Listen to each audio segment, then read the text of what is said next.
Can you be good without God? Let's find out. Absolutely astounding. There you have it.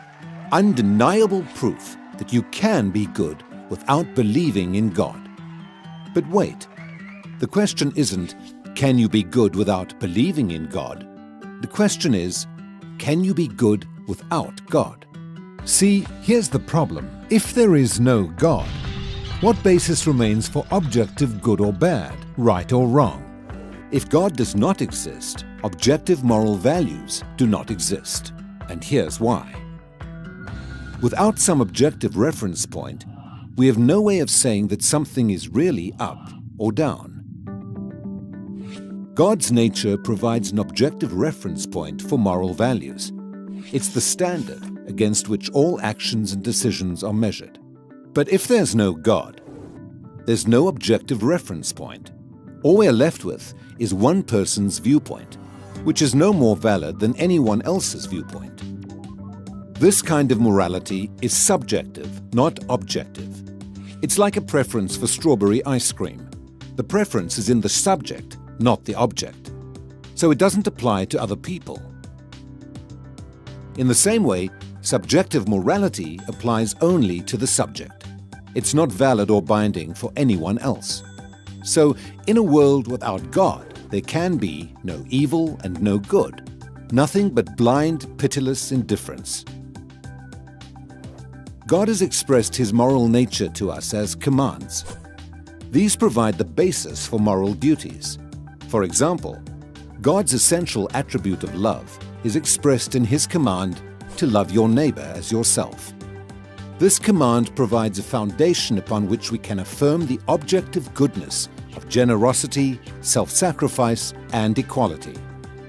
And we can condemn as objectively evil greed, abuse, and discrimination. This raises a problem.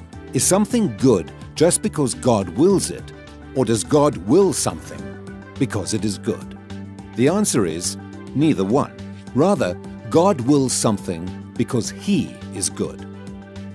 God is the standard of moral values, just as a live musical performance is the standard for a high-fidelity recording. Without your love. The more a recording sounds like the original, the better it is. Likewise, the more closely a moral action conforms to God's nature, the better it is.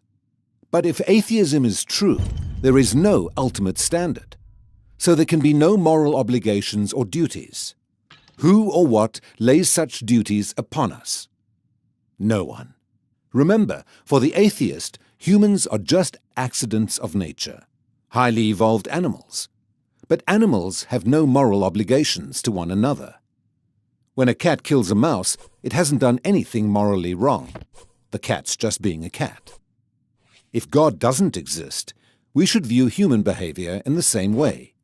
No action should be considered morally right or wrong. But the problem is, good and bad, right and wrong, do exist. Just as our sense experience convinces us that the physical world is objectively real, our moral experience convinces us that moral values are objectively real. Every time you say, "Hey, that's not fair, that's wrong, that's an injustice," you affirm your belief in the existence of objective morals. We're well aware that child abuse, racial discrimination, and terrorism are wrong for everybody, always. Is this just a personal preference or opinion? No. The man who says that it is morally acceptable to rape little children is just as mistaken as the man who says 2 + 2 = 5. What all this amounts to, then, is a moral argument for the existence of God. If God does not exist, objective moral values and duties do not exist. But objective moral values and duties do exist. Therefore, God exists. Atheism fails to provide a foundation for the moral reality every one of us experiences every day. In fact, the existence of objective morality points us directly to the existence of God.